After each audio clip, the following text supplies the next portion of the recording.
ক্ৰমত যেন উত্তপ্ত হৈ পৰিছে চাপৰৰ আৰিমাৰীৰ পৰিস্থিতি। এজন যুৱকক তিনি বন্ধুৱে মিলি হত্যা কৰাৰ অভিযোগত এই উত্তপ্ত পৰিস্থিতিয়ে বিৰাজ কৰিছে চাপৰত। উল্লেখ্য যে চাপৰৰ ৰত্নপীঠ মহাবিদ্যালয়ৰ সমীপত আশ্ৰাফুল ইছলাম নামৰ যুৱকজনক অচেতন অৱস্থাত পৰি থকা দেখি স্থানীয় ৰাইজে চাপৰ চিকিৎসালয়ত ভৰ্তি কৰে যদিও উন্নত চিকিৎসাৰ বাবে বঙাইগাঁৱলৈ প্ৰেৰণ কৰে আৰু বঙাইগাঁৱৰ এখন ব্যক্তিগত চিকিৎসালয়ত যুৱকজনে মৃত্যুক আঁকোৱালি লয়। মঙলবাৰে মৰণোত্তৰ পৰীক্ষাৰ পিছত ঘৰত মৃতদেহটো অনাৰ লগে লগে এক উত্তপ্ত পৰিস্থিতিৰ সৃষ্টি হয়। দোষীক কৰায়ত্ব কৰাৰ দাবীত ৰাইজে উত্তাল প্ৰতিবাদ সাব্যস্ত কৰে। ডেথ হ'ল সেইজন মোৰ ভাতিজা। সেই ল'ৰাজনক ৰত্নবীজ কলেজৰ পিছফালে জংঘলত তিনিটা ল'ৰা সোমাই লৈ কিবা দৰৱজাতীয় বস্তু খুৱাইছে আৰু তাতে লৱণৰ পেকেট আমি তাতে পাইছোঁ। তাতে পোৱাৰ পিছত তেতিয়া মানে ডেথ হোৱা নাই, অলপ আছে, জীৱ অলপ আছে।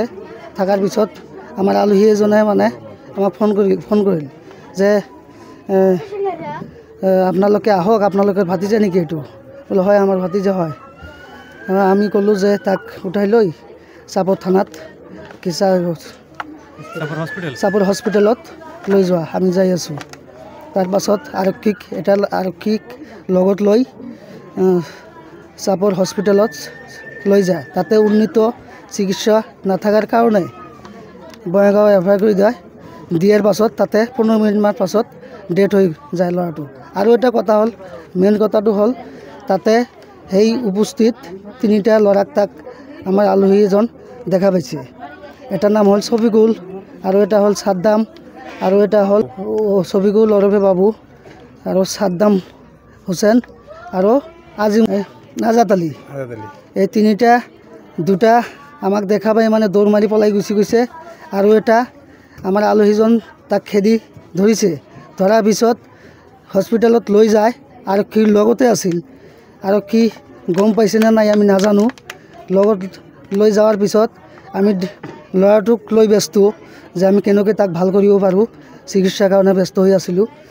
কিন্তু সেই ল'ৰাটো কি হৈছে আমি কেতিয়াও ভবা নাই যে আমাৰ এনেকুৱা পৰিস্থিতি হ'ব। জানিলেতো এনেকুৱা পৰিস্থিতি কেতিয়াও নহয়। আৰু এই পৰিস্থিতিটো হ'ব বুলি আমি বহুদিন আগৰ পৰাই সতৰ্ক। আমাৰ ঘৰতো CC কেমেৰা লগাইছোঁ। ইয়াৰ মাজতো 5জন মানুহ আমাৰ ঘৰত সোমাইছিল। কিয় সোমাইছিল এইটো ক্ষতি কৰিব পৰা নাই, সেই ভয়ত আমি CC কেমেৰা লগাইছোঁ। আৰু CC কেমেৰা যে লগাইছোঁ, আৰু কি বিষয়ে আমাৰ লগতে আছিল, তেখেতে কৈছে না ঠিকেই হৈছে, CC কেমেৰা লগাই দি। মই লগাই দিছোঁ। এতিয়া সেই সুযোগ নাপায়, এতিয়া এইটো সুযোগ লৈছে ৰাস্তা ঘাটে।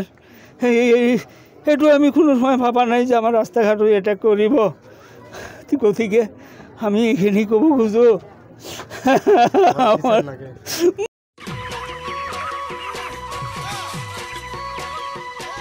অতি কম দিনতেই একোটা এনেকুৱা হৈ যায়। মই যে বিয়মৰ দানা খাওঁ, আপোনালোকেও বিয়মৰ দানা খাওক আৰু কম দিনতেই অধিক মুনাফা লাভ কৰক।